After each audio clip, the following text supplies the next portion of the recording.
friends, with my partner, I'll find it easier. With family, I definitely find it more difficult, and I think it's because it wasn't really an open. There wasn't like an kind of open communication when it comes to money. Like those lines of communication were not really open growing up. So that's why I would find it difficult with that particular group of people. Yeah. Okay, so moving on. I think this is our official first session. That was a nice breaker. So here we have a dilemma. It's a case study of sorts. So there's a married couple. They have a New Year's resolution that's shared, and this is owning a home through a mortgage. So at the beginning of the year, they agree on a clear budget. They save in a shared savings account, and they decide to cut back on spending so that they can reach their dream. But things don't go as planned. There are several reasons. So on Maria's end, she contributes her agreed share to the common pool, and she does this monthly. And then she uses her leftover cash to secretly buy premium appliances and decor for their future home. So it's not just at the curtains here and there; it's the higher end ones. She never lies, but she doesn't bring it up either. So to her, she's investing in that dream, but to him, it's invisible spending. But for Alex, he earns well, but he has really long hours and quite a lot of pressure. And he wants to pay off the mortgage sooner and feels like he needs to provide more. So quietly, he starts betting. And at first, he has some small wins and then risks much larger amounts. And then at some point, he loses. And then he loses some more. So he's so confident he'll recover that he says nothing. But eventually, the debt outpaces his hope. So at the end of all of this, they're in debt.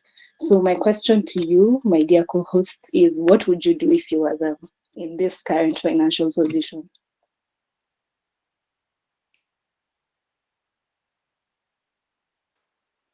Can I go first? Yes, sure, please. So, what would I do? And okay, I can. What I would do is bring up the conversation with Alex, because you see now Alex is losing and losing more money because he's gambling to try and make the dream accelerate us to get into a dream, which is owning a home, right? But now, me as Maria, I have expensive things. Now, how I would go about it would be tough. This is really tough because I don't know if I'm willing to resell the things that I have so that I get the cash to get Alex out of this mess. I don't know if I'm willing to do that, or I will feel like I'm going back on the dream. Like we were already making progress, Mm-hmm. but now me resell, like putting the things on the market so that I can get the cash back and get us, because Alex is my husband, out of this mess. I don't know if I'll feel like the dream we were close to it and now we are not achieving it. But I think that's what I would do. It will hurt. It will really hurt. I maybe I will resent Alex, but I think that is what I would do. I'll try and give us a clean slate. Yeah, So I don't know. we'll have a conversation first and then maybe bring up selling some of the items as a solution. Yes. Okay, interesting. Wambui? So I feel like Kwanza, Shiro is a woman and Terry, she's a woman and she chose to be Maria. So I'm really curious for the guys in the chat, if one of them, at least in the chat, they can represent Alex. But in this case, let me try and represent Alex. I feel like, what would I do in this current situation? So I'm guessing he has a lot. I have a lot of debt as Alex. I need to come clean that um some of the money that I might have put to our pool. I've been spending, and literally gambling, not spending. Uh, so I feel like for me, the first thing, man, I'll just approach Maria with the tail under between my legs, and just admit, because it's such a vulnerable conversation to say that I failed. Like I had a plan, I had a goal, like we had a goal, I had a plan, and then did this. But I'll also try to, apart from just discussing, like, okay, so maybe I'll stop gambling, or we'll have to liquidate something, or she has to sell her curtains and her appliances. I feel like also coming up with a truth where we're saying, see, for me, you're building your, you wanted us to, you were imagining that we already have a house. For me, I was fighting that we get their house sooner. We are fighting for the same goal, but it's different. So I'll try to make her understand that I had good intentions, and that paying off my debt, the appliances, we can start with paying off the debt first, and then or figure out a plan where we can pay the debt from gambling and still keep up with the mortgage. But I think it will be a conversation that I might share. I might shed a tear or two, but yeah, I think it's a conversation that's important to have. Okay, Okay. interesting. I actually have a different question for Linda. It's when is it okay to keep money private in a relationship, if ever? Wow, I am a therapist. um, yeah, when you come together, so you know the way when you are told two become one. Mm, So if two become one, if we think of it that way, then that means really there's nothing that needs to be kept away from the other person. Because basically what you're doing is you're keeping secrets to yourself. Because now you're acting as a unit, as one unit. You know, as a couple, you're looking at things, you need to be looking at things from the same lens. Yes, you appreciate the fact that everyone has come from different backgrounds, you have different money stories, you look at things differently. But that is why you're always told, and that is why we are here. You know, we are talking about the conversations. You need to have those conversations so that you're able to bring out all these issues to light, and the other person gets to understand my partner, this is their money personality, so this is the way I can be able to help them. And even the other person does the same. So on the outside, you're operating as one person. So for me, when it comes to couples, when it comes to and couples married, you know, in partnerships, going out, starting to have those conversations is very important, because when you do, the more you have them, the easier they become. They're usually very, very awkward, because especially now when you're not married and you're trying to have those conversations, because you need to understand where that person is, so that you can be able to figure out how to place yourself in their financial realm. But sometimes trying to get those conversations, someone might just be thinking, kwani huyu atakujua kama niko na gari, niko na nyumba, you know, all those things. Someone might think very differently on what your motives are. But it's being open on your end, allowing them that space to be open as well. So I do not think couples, for me, my recommendation would be couples, if you do consider yourself as one unit, there's no reason why you should be keeping secrets or not talking about money. It does not mean that everyone has to bring everything they have and put together. You still have your identity as the woman. He still has his identity as the man, but you need to be able to have those conversations, because you see, if I can just look at this situation, you know, I'm sure from both their the way they were weighing their actions, Maria was like, you know, for me, this house, I'm going to beautify it. You know, I'm adding all these small specs into our space to make it a home. So when she's looking at it that way, she feels like she's doing the right thing. And Alex on this other end is thinking, even me, I am on this journey, and I want to be able to get us this house without the headache of mortgage repayments and all that stuff. Now, the way they are both going about it is what is questionable. And I think for me, I would like maybe just people to share with us. Who do you think, is there one who's more wrong than the other? Is Maria more wrong for going to buy all these expensive things and stocking the house? Or is Alex even worse because he decided, let me try and bet some money here. I might win those millions they keep talking about on those betting ads and be able to pay off the mortgage. So from your, just on the charts, it would be good to get people's feel on this.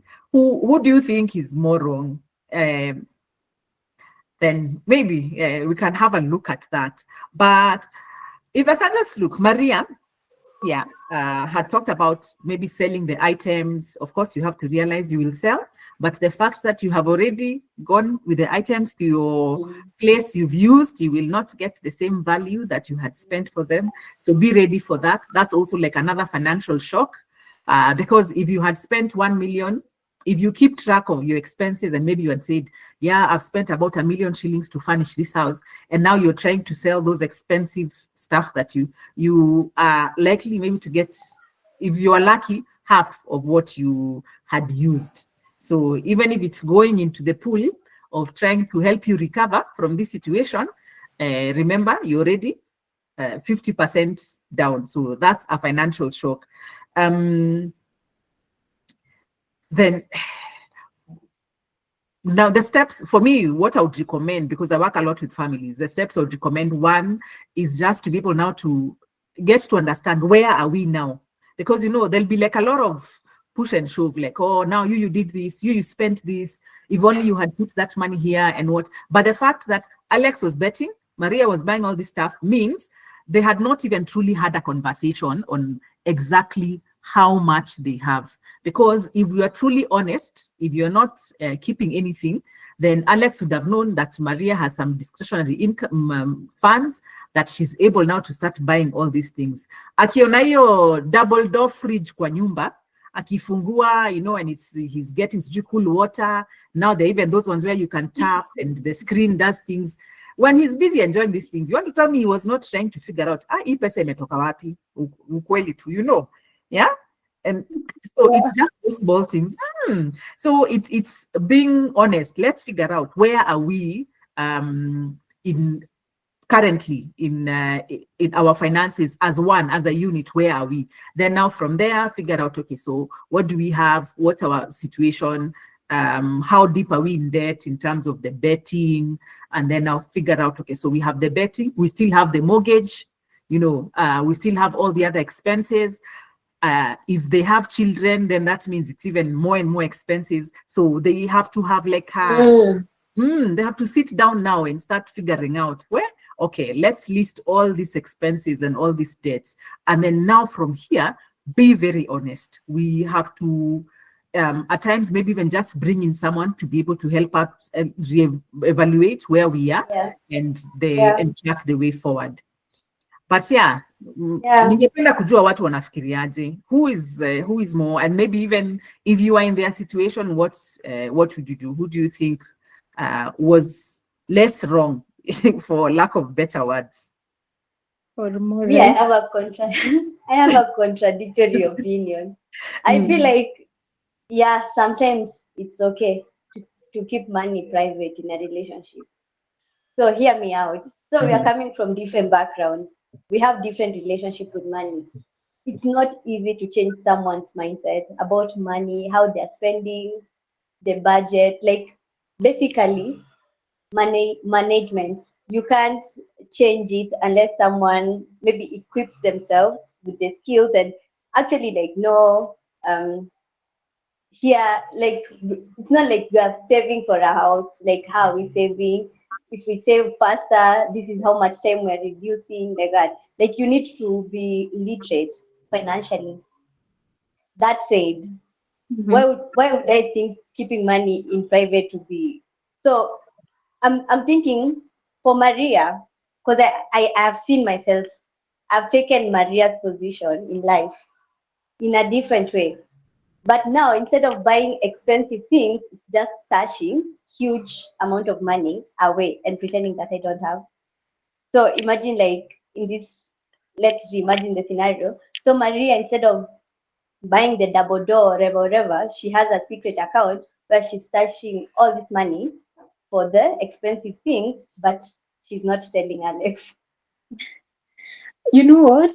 That's an interesting, and it actually helps us segue into the next question on Mhm. financial infidelity.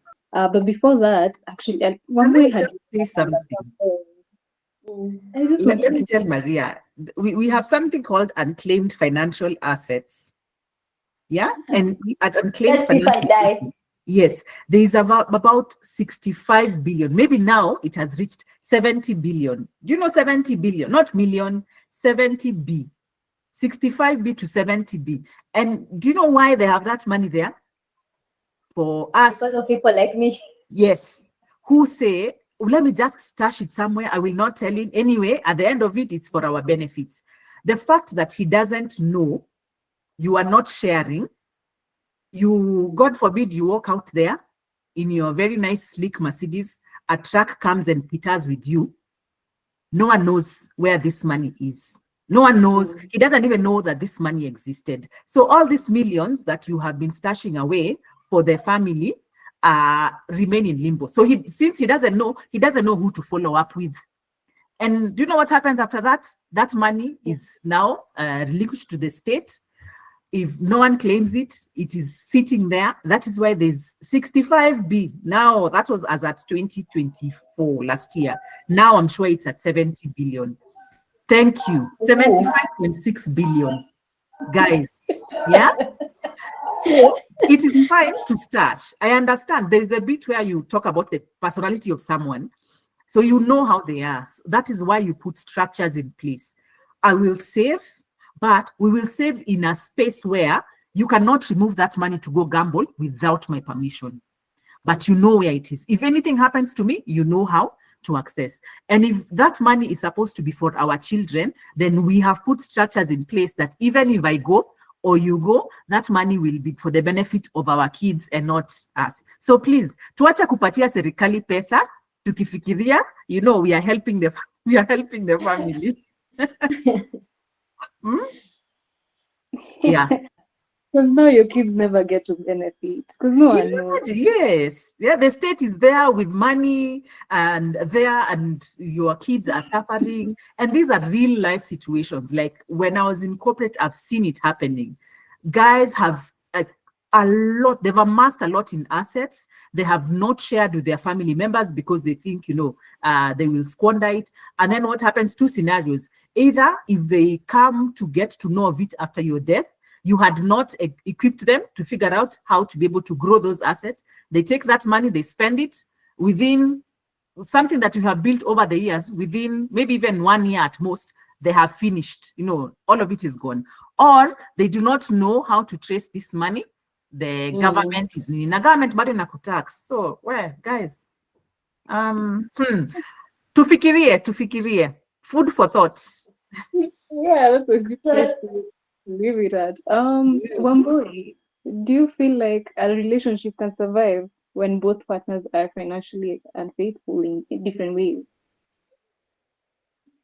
For me, I was even telling my friend today, the way I'm thinking about marriage is the way like Indian communities or those archaic, I'm saying archaic because it's a long time ago, but our to a Greek, whatever, the way they used to do it is it's two powerful houses combine into a marriage for something.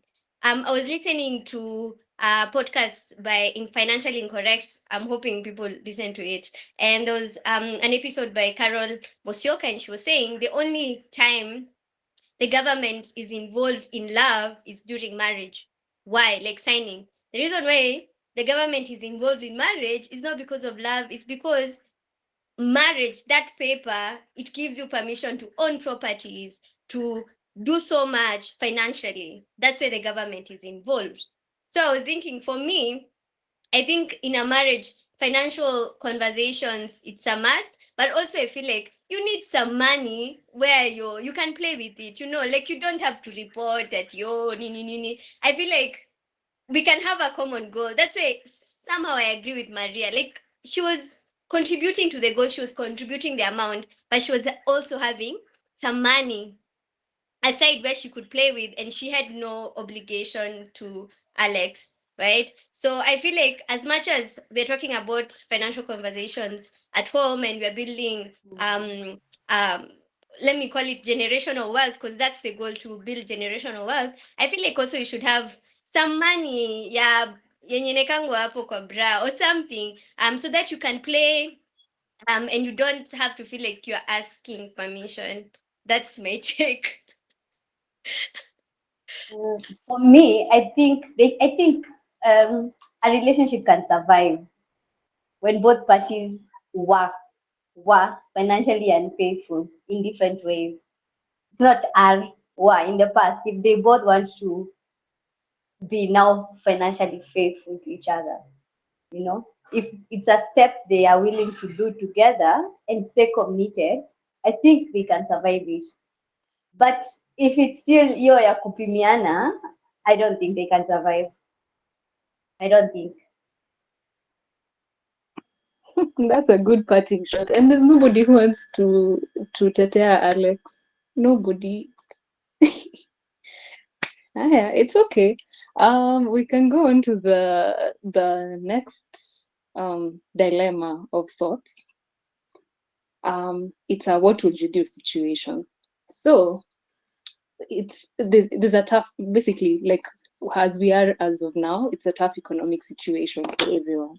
So your older brother calls you because he's asking for money because he needs to cover his rent that is overdue now that his business has slowed down. And he admits that he's only calling you because you're the only person who he can depend on. And then he reminds you you secured your first job and he even paid your school fees. And then just in that moment, your child walks in, they have a tuition notice, their fees are overdue, and this must be paid within the week. So now you're caught, you're in a dilemma, a financial dilemma, you don't know what to do. How would you resolve it? So I want you, this is the like tricky part of it. I would like you to step into your parents' shoes and solve this dilemma as they would have done. I'm opening the floor to whoever is willing to start us off. I think it depends on which parent you're talking about. If it's the mom or the dad, they have. I feel like both of You them can would tell have us had both. Why different not? ways to handle it. Hmm? Tell us both personalities. My mom is a giver. She likes. She's philanthropist. She's those people who like invest in the community, anyone in need, family, like anything for my brother or my sister. So obviously, by me saying that, you know what she could have done? She could have just given the older brother money, and then she figures out where she's going to get money. Now her to pay the school fees. That's what Interesting. my mom would have done. And what about your dad? My dad is a strategic man. He's also a businessman. So what he would have done, maybe he'd give him. No, he wouldn't. Also, my dad values education so much. So spending school fees money is not an option. So maybe what he would have done, he would borrow someone money, but not the full amount that the brother wanted. Mm-hmm. Money that you think, for example, if my brother will not pay me, I'm cool with it. So it'd be Ah, like, yeah.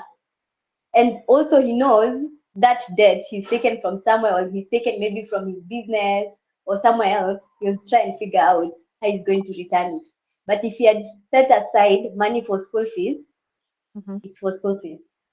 There is no joke about it. But because he also feels let me say, the black tax or the guilt, I don't know. Family sometimes does that. they try and remind you everything they've done for you. So he will still help the brother, but he will help him with money that he can let go. Like That he is doesn't have to put, yeah, he's willing to let it go. Yeah. interesting. I wonder how many of us are would pick any which persona we would pick.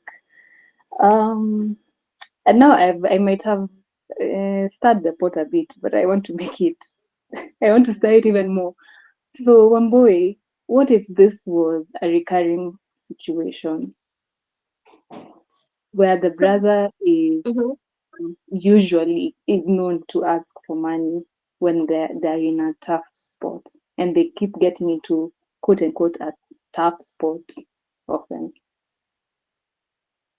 So the other thing that she rotated is my sister, and I don't know if my brother is here yet, but I have an older brother on this call, so I don't know how this is gonna turn out. But I think the thing that Shiro failed to say is my father is a middle child, and he's come from a really big family, like 11 kids. So that means the older siblings always had the responsibility to help the parent raise the younger ones. So one of the things that my dad is very grateful for his older siblings is being able to support him when alikuwa shags, when he was a young man, and helping him pay school fees, and actually securing his first job. That's one of my dad's stories. His older brother actually secured his first job, right? So I feel like in that situation, I think my dad would help the brother. But also I feel like that because it's a thing that is recurring, what I think he would do, he would be like, this is the last time I'm doing this. Like, I'm sacrificing to pay for my child's school fees to pay for you, but this is it. I think at that point my dad would draw the line. But also because I feel like he's pretty industrial, he'll figure out a way. Within a week, he can figure out how to borrow Peter, pay Paul, get James to do something, and then somehow in the middle of that, get some money to tell the school, relax, just give me another week, I get more money, right? I think my dad would think like that. Um, for my mom, I feel like if it's a recurring thing, or my mom, she's Mother Teresa. I feel like maybe my mom would split, but I don't know how that relationship. Because I feel like if my mom gives up paying school fees to pay for the brother who is recurring, I don't know how that will affect the dynamics. If they will be friends, like it will be a continuous thing. But I feel like if it's a thing that keeps on happening, I think my mom kidogo kidogo she will leave the WhatsApp group. That's what I feel. Yeah, there will be some space and distance from the Mm, brother. Yeah. I'd like to hear Linda's opinion because this situation kind of brings up certain topics like, some boundaries, family financial responsibilities, Mm. budgeting on your own, even how difficult it can be to ask for money when you do need it, when you need the financial help. So Yeah. I'd like to know, what's your opinion? I think first, the key lesson we need to get here is when you are listening to them sharing about what my mom would do, what my dad would do, and this you remember even as you go into parenting, that your children, the way you are observing your parents and the way they deal with money, the decisions they make around money and everything, is the same thing that will happen to you when you have kids. So they will not listen to all the things you are telling them. They will learn more from your actions. Yeah. So you see, they're saying, oh, my mom is philanthropic. For me, I feel like she'll be able to do this and this. Maybe that time she's told you, have priorities, do all this, make sure you have a plan in place. But you're picking more from what you feel she would do, her actions, and not really from the theory that she has shared with you. So a very key lesson. I always tell parents, be very careful. The younger ones take more on what you do than necessarily what you tell them to do.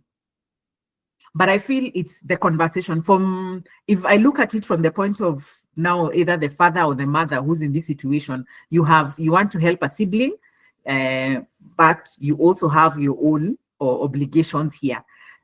One, I would say, it is sad, but we are all adults. If you look at it from the point of you as a parent, you as a mother, you as a father, and your sibling, you're all adults. The vulnerable person here is the child. Now, both of them are basic needs. He needs a roof over his head. Of course, the child needs school fees. But what is your core obligation? It is your child. So that needs to be your first priority. Figure out, can I be able to pay? And even if you are assigning, like you are portioning the money that you have, if you decide to go, because you have three options. You have the option of saying, you know what, my core obligation is my child. You have come at a very bad time. I'm really sorry, I cannot be able to help you at this time. Maybe next time, if anything arises and I have some funds, I'll be able to assist you. Thank you for getting me to where I am. You know, like there's a script that you can share, and especially if your brother is a parent, even if they were in your shoe, they would want to be able to cater for their child first. So that can be your stand. Like, I will support you emotionally, give you ideas, but not financially. Right now, my financial obligations goes to the school fees, and then you pay the school fees. So that's the first option. Second option is to figure out, can I be able now to maybe pay a bit of the fee? I think Monica has shared that, look where you can split the available cash, pay a bit of the fee, give a bit to your brother, and then meanwhile figure out something else to be able to do, to be able to get more money so that you can clear that. But of course, even if you're doing that, a larger portion of that fund needs to go to your core obligation, which is the child's school fees. Yeah. The other option is to see what else is there. You know, like you are not the only person. Are you only two kids in that family? Is it only you that he helped? Maybe there's someone else, and it doesn't have to be. And you know, we are Africans. Like even your cousins are your family, and that's the bit where now we say asking people for help, especially if it's genuine help. You are stuck. It's not an everyday thing. You don't go to people monthly. You're not going to them like, you know, you are expecting, you have to help me and all that stuff. You have a genuine need, and maybe it's a temporary need. You are sorting yourself out. It doesn't have to be me as your brother or me as your sister. It could even be that cousin who would be able to help at this juncture as I sort out that one. So for that parent who's in that dilemma, it would be, are there other ways I can be able to help my brother? Can we maybe talk as a cousin, with a cousin who can be able to help, or maybe sort out other avenues that he can get some money, sort out, or maybe even just go and talk to his landlord and explain. Maybe, you know, they will believe if they hear from like a third party, like enyewe amekwama hapa hivi, just give him one extra month, and then within that month work something out with the brother to get him out of this. Yeah. In Kenya? Yes. Which country? Let me tell you, you never know. I tell people, you never know until you try. You never know. You might actually have someone who will say, you know what, aya, sawa, maybe nilipe tu with like another 10% extra for this nini nawapatia. Like there are options, but for me, I believe there's that one bit where your core obligation comes first as a parent. You have been put in that space, you've been given that role by God.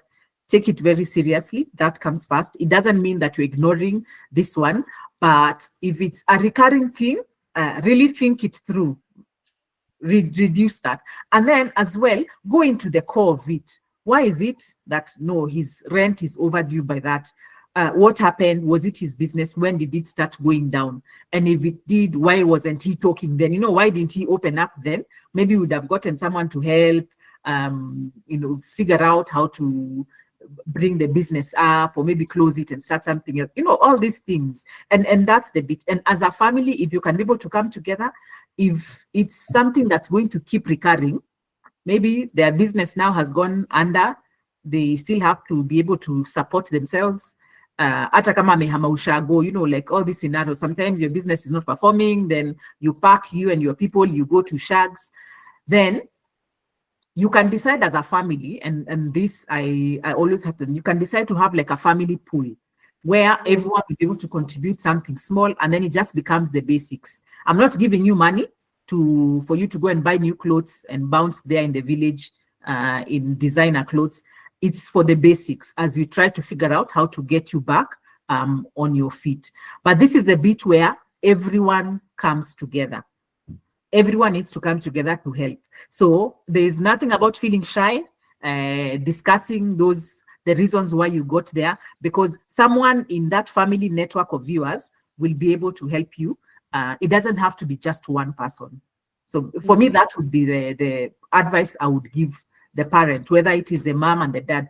And knowing family dynamics, couple dynamics, if it is a wife who's trying to help her sibling, her brother or her sister, and anafikiria kupatiana school fees ya mtoto huko, well, those are discussions you have to have. In as much as you want to help your siblings, again, go back to the first conversation, please.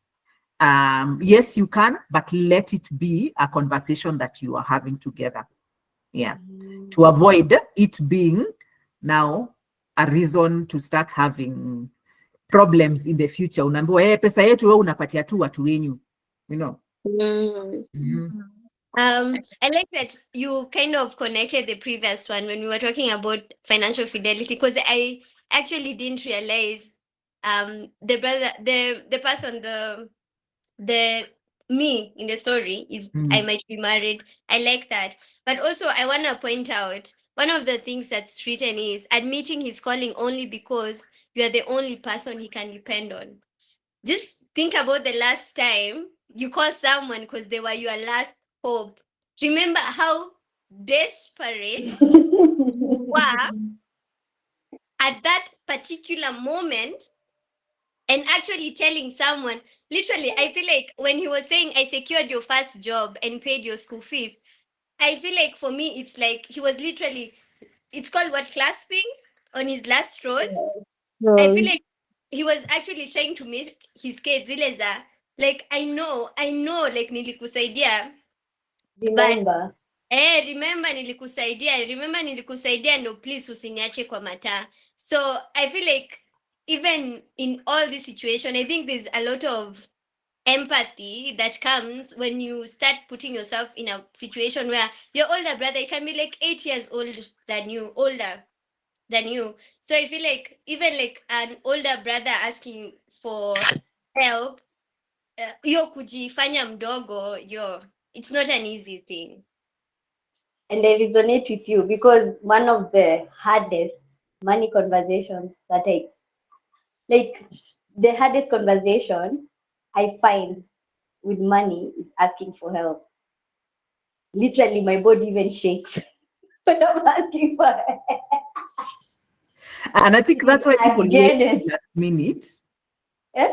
That's why people wait till, like you've reached the point where, because, an ideal situation would be the minute you realize, well, I am going to have problems with my rent, you start thinking, okay, so who can I talk to? Who can I reach out to and everything? But most of the time, because we have such difficulty, even asking people for money, unangoja mpaka saa zile yenyewe, yani things have gone too south. Hey, now you are opening up, you are financially anxious, mpaka, Yeah. and that Low is emotional survival. lucky. Let me ask, so now what should this person do? Like, you're at a point that you're noticing maybe you might not make rent not even next month, maybe the other month, but you're still trying to work things out, so you're not telling people yet. But then by the time, so you believe in yourself that it will happen, but by the time you're sure for real nothing, you can't do anything, that's when you let people know. But by the time you're letting people know and it's a crisis, then they're feeling like this is such an emergency. Why didn't you say earlier? Because like you've advised us, we kind of solutions. Maybe we can help them out in, I don't know, analyzing the market, something. So what would you advise? Because it's difficult. Yeah, I resonate with that. It is difficult to ask for help, especially when you do believe you can resolve it yourself. before it gets into a crisis. And actually, could I ask if you could let us know in like 3 minutes so that we keep time? That would be great. Whose crisis is it? Is it my crisis as the parent? Is it your crisis as the older brother? I think just being honest, whose crisis? It is you as the older brother, it is your crisis. So, and at the end of it, again, as I say, as adults, this is where now you see the importance of having financial literacy skills. You see the importance of having those open money conversations. You see the importance of just being able to plan yourself properly. And this is for both of them, because if you think of a situation where maybe this parent actually had like a giving fund where they've been putting money aside, where saying, I know my family, they keep coming to me asking me for 2,000 here, this and what. So you stash a bit of money away, and that is your giving fund. If your brother comes and asks, whatever is there is what you can be able to give. That is your black tax fund, and you're able to give that. So you cushion yourself against having to think, do I pay school fees? Do I give that money? But at the end of it, if they come to you and it is a crisis to them, it's not really that much of a crisis to you. And that's why for me, I'm giving those options. See how you can be able to help, but your core obligations come first. And then you look for a very sustainable way of being able to do it. I can give you money, but can I be able to pay for you rent for the next 1 year if you're not able to raise rent? And that's why I'm saying, can you go back to the core of the issue? Why did it happen? Why are we where we are right now? And then what can we be able to do to heal that process so that we're able to set you back up to pay your own rent, to cater for yourself, as opposed to me having to dip into my pocket to give you all the time. So it's always looking for what are the ways we can be able to deal with that issue sustainably. And we start from the core of the issue. But it's very good to understand when it comes to black tax and all those things, it is there. It's their issue. No, it's their emergency, not our emergency. And what if the core of the issue is asking for help? If he asked help earlier when things were going down, maybe things would have been better. Maybe it's not even his money management. It's just communicating, like, I need help over here. I'm overwhelmed. How would you go about that? Because I feel like from the people who signed up, most of them were saying that is what they struggle with. Plus me. And also there's a question here. What is black tax? Black tax? Oh, no, black tax is the expectations that your relations have on you when it comes to your finances. So like my mother, my father would say, because we raised you, we paid your school fees, and now you have that high-flying job and you're getting all this money, we are entitled to you taking care of us. Or your siblings, like this case, the brother saying, I helped you get your job, your first job, that's why you're where you are financially, you should feel obligated to helping me. So that is black tax, where you feel like any money you're making is not just yours, it is yours and the whole family. But the communication aspect, for me, I feel like there are very many ways, and that's why I like looking at how can we be able to have those open conversations. It's not very easy to talk about money. So can we find ways to change, to sort of like lighten the mood when it comes to talk about money? And that's where for me, I feel like one of the tools we can use is the financial games that we have, like the games that FinFun creates. It helps people to lighten the mood. You can share without really sharing. When you're playing the game, you can share the challenges that you're having or the situations you feel like are coming, and you want maybe advice from your family members, but you're not comfortable coming out right to say, by the way, biashara inaenda hivi, nafikiria kufanya, nifanyaje, au.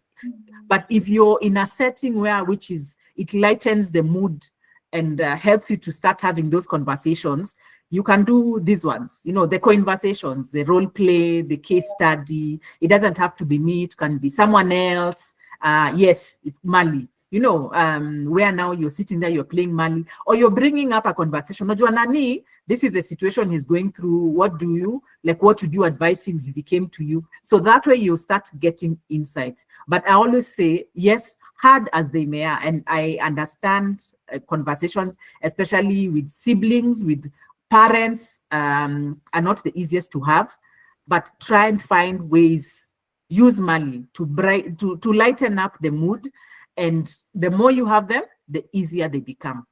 And the easier they come for both parties, you and even either your parents to talk to you about money, your siblings to talk to you about money, your partner to talk to you about money. Yeah. So we lighten it up. Okay, well, there you have it. Get a conversation starter, have the conversations often, and they become easier as you go. That's actually great advice. Yeah. Oh, I've not been checking the chat. My goodness. There's some interesting responses here. So Cece says that I think if you're in a relationship where you can't be transparent with your partner, that's the wrong relationship. I think this was about our previous section when we were talking about the couple. Yeah. Anastasia says, my partner and I have fun money where each one has their fun money and they do whatever they wish with it, which Oh. stops financial infidelity, which I think is also a really good idea. Yes. I'm gonna read a couple of them, and then maybe you could let me know what you think, if you have any more advice. Yeah. Um. So someone says, Monica says, oh, I think we read this one, that they should split the available cash. Eugene agrees that children or spouse becomes your first obligation. And it's kind of like blackmail for the sibling to remind you that they paid your school fees, you know? Yeah, those are the main ones. What do you think, guys? I feel like I would really want someone to speak from the audience, because we've been talking about our comments. I'm really curious, especially a guy. I would Yeah, really want to know their perspective, but even a woman, you can, it's your flow. So I'm really curious to hear what they would say about the discussion. Also, there's a poll going on. If you've logged on your phone, there's a three dots hapo kando ya emoji, the emoji thing. And so you can press the three dots, go to tools. There's a poll that we're running. And the poll is, why do you think it's hard to talk about money? And then we can see the mindset in the group. Yeah.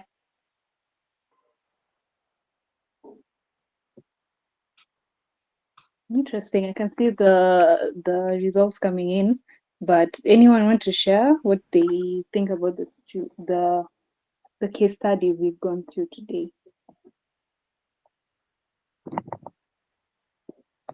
No, Ama, you want to ask Linda nyuma ya tent?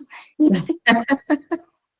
love that they want to come back later to ask you. Yeah, for the ones we can be able to answer here, the better. Because I always say, you never know who else is going through the same situation as you, and voicing it out and getting insights on it not only helps you, but also helps someone else. Asking for a friend. You can ask for a friend. Yeah, we encourage it. Mm. And in the meantime, we could also go back to the poll to see what people said. So if I look at the poll currently, what percent is this? It's actually kind of even amongst three of the options. Nobody said that they don't know where to begin, which I think is a good sign. I don't know, what do you guys think? But I feel like that's a good sign. Most people said it feels too uncomfortable or too personal, and the others, split half and half, feel like they fear being judged or misunderstood, and others were never taught how to talk about it. Yeah, that's our poll. Yeah, so and maybe we just pose a challenge, especially for I was never taught how to talk about it. So what are you doing about it? It is good. That first step, you being here, is a step in trying to get to know what to do about having those money conversations. Getting to understand that yes, money is, of course, yes, it is personal, but because it affects very many aspects of our lives and we are not silo beings, we associate with other people, then that means the decisions we are making not only affect our immediate or ourselves and our immediate families. It affects the community around us. It ends up affecting our economy, and all that stuff. So when we get to understand that, we become more cautious and take time with the financial decisions that we make. Of course, yes, it's uncomfortable, but we've kept on saying there are ways that you can try and lighten the mood when you're trying to have these conversations. We have the Mali game. The more you have these conversations, start off very light, just and very light questions, not very probing. So whoever you're having these conversations with, whether your siblings or your parents, just ease them into the conversations very, very slowly and easy. Not those ones of ishamba tutafanyia nini. No, just pole pole, and everyone now gets to be on the same page, and it becomes easier. But it is very good to figure out. So I wasn't taught, if I'm a parent, am I teaching my children then? Are we talking about money so that they don't have the same script that I'm having? If we have these conversations 15, 20 years down the line, and your child is the one who's there, what would they say about you? In terms of how you'd handle the situations we've talked about. And if they were to fill this poll, would they answer there and say, I was never taught how to talk about money? Yeah. So challenge to all of us. And yes, do more. Improve your financial literacy skills. Sessions like this, getting to be able to have one-on-one sessions to figure out, understanding your money personalities, how to grow your money management skills. Very, very important. Yes. We're actually just about to end, and I would like you guys to tell us how it went. It only takes 2 minutes. There is a feedback form in the comments. You can let us know what you feel, and also if you have any questions for Linda, she's right here with you. You might as well ask while she's still here. Anything you might have wanted to know from a wealth advisor, this is your chance.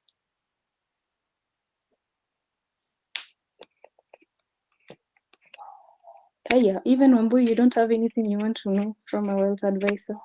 I think for me in the session, one of the things that was clear is like financial boundaries have to be set and they have to be communicated.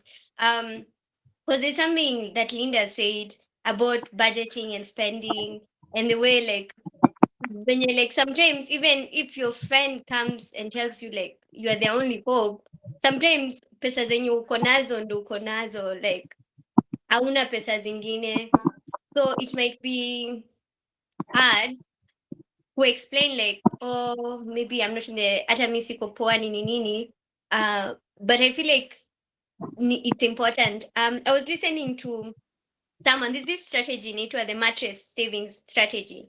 We do it in Mali. So that means basically is when you get like a huge sum of money or an amount of money, you keep some aside under the mattress, like out of sight, out of mind. So that even when you're spending, you're not counting it as your money. It's like pesa ya kando. So even if someone comes and asks you, oh, but naona uko na 20K hapo, kole hiyo si ya kukuliwa. It has other goals. So I feel like that's one of the things that I'm gonna practice more. I'm gonna practice more. And thank you for reminding me. It's very good to set aside. It is part of self-care when you're able to keep money aside for yourself. And whether you are single, you're in a relationship, the way that creating that balance, just because we are doing things together does not mean I cannot do things that are of interest to me for my own personal self-care. You can still be able to do that. But I hope your pesa haiendi kwa mattress ukweli. Because you're not protecting that money. Okay, kwa mattress. No.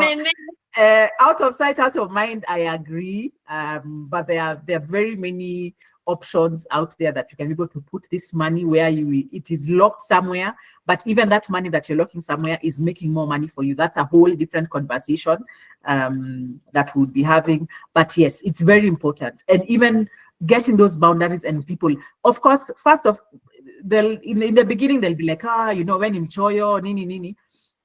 But after a while, they'll understand this person stands by their word. If I tell them early enough and they are going to help. But if they tell me they don't have, their money is engaged somewhere, and yeah, whether I go cry, I roll, and all that stuff, hawana. Yeah. So it takes time, but it's very good to create those financial boundaries with your friends, with your family, with colleagues who keep inviting you for drinks and expensive dinners and everything. It's always good to create those financial boundaries, because at the end of the day, the person who's going to have to face those consequences is you. is you. Yeah. I agree. Mm. Oh, someone says, for me, self-care is buying girly things that I have been eyeing for a while. Oh, I lost the message. Oh, yeah, that I've been eyeing for a while. Me too, honestly. Terry, Get it? parting thought? Yeah, I don't have a parting shot. I'm just like, yeah, let's keep those responses. We really need your feedback so that we can see if we've achieved the goals that we wanted by having this conversation. What did you love? What did you not love? How can we make it better so that next time we can bring a friend and so that we can make conversations easier. Yeah, but overall, it's gonna do us a lot more. Yeah. Nice. You're saying you don't have a parting shot, and that was a parting shot. I can actually see some responses coming in. Thank you so much for the responses. You will be getting your 30% off our newest game very soon. It will be in your inbox very soon. Thank you. But also, if you would like to stay connected with us, these are our contacts. We're FinFun. We gamify community engagement and make You can such. take a screenshot. Yeah, please take a screenshot when you can. Yeah, I think I don't want to do you a disservice. Please tell us, what is wealth advisory? Oh, wow. So wealth advisory is basically looking at all aspects of money and life. So we are looking at it from getting to understand how you earn money, because you can't do anything if you're not earning this money. So how looking at your earning power, we are looking at your saving power, being able to put money aside for future emergencies. We are looking at your investments, which is in terms of growing the assets that you have, so that the money that you are putting aside is also growing in terms of it's earning you interest. Then you're also looking at this wealth that you're growing from the money that you're earning, the savings that you're doing, the investments that you're putting aside. You are also protecting that those investments and those assets. So it's a whole holistic approach in looking at your wealth and seeing how can you start off wealth building, how can you grow your wealth, and how can you protect your wealth. So doing it on a very personalized, tailored approach, where it would be you as an individual, if you're single, you and your partner, if you're married, or even you as and your family coming together and seeing as a family, what can we be able to do? How do we draw our strengths individually for this collective goal that we have as a family? Yeah. So that's that whole wealth advisory aspect of it. So that's what I do. Thank you, Linda, for sharing. I think we've come to the end of our session. Thanks for There's, joining us. Please look there's, forward to there's a comment Oh, thank you. from Bella Jays. Thank you for the session. I'd like to ask, looking at investment and saving aspect, what investment opportunities have tax release? Okay, that would be a quite a long topic, but one of the main ones we have, that when it comes to when you're building your portfolio and you're looking at how can I be able to get like tax advantages on the investments I'm doing, the main one that we have currently in Kenya is investing in fixed income. Fixed income is bonds, where you are loaning money to the government, and then for a certain period of time, and periodically every 6 months they would pay you interest, and they would do that every 6 months up until the end of the period, the maturity of that. So if it's 5 years and you have agreed, the rate that has been applied dictates that you need to be paid, let's say 50,000 every year, So they would pay you 25,000 every 6 months. So they pay you half of it. So you get 25,000 every 6 months up to 5 years. And then at the end of 5 years, you'll get your money back. The money that you give them, you put as an investment, plus the last interest payment. Now, bonds are usually taxed. The normal bonds are taxed, but there's an infrastructure bond that is not taxed. So that interest comes fully to you as the investor. So currently it's not taxed. They don't issue it often. They issue it maybe twice or at most 3 times a year. So you have to be able to look out for that one as well. So that's one of the main ones that you can be able to invest in when you're thinking about how do you able to create tax advantage in your investment portfolio. The other one would be some insurance policies, but that now would be like a whole trying to get to understand so where you are, your age, your obligations, how much you're willing to pay, and then figure out the insurance product that would be suitable for you. That, of course, also at the end, when you're getting your funds back, would be tax exempt. Thank you so much for that. I hope, Yeah. Bella, you've gotten a thing or two. If you've not Yes. really gotten it, Please Linda's do reach contact. I out. hope you, Yes. yeah, reach Reach out to out. her. Yes. Yeah. Yeah. But can we wrap up? Yeah, I think we can. I hope I'm not closing out anyone else. But it's a wrap. Thank you, guys. Thank you so much. Have a nice evening. Have a good evening. Bye, guys. Bye. Bye. Bye.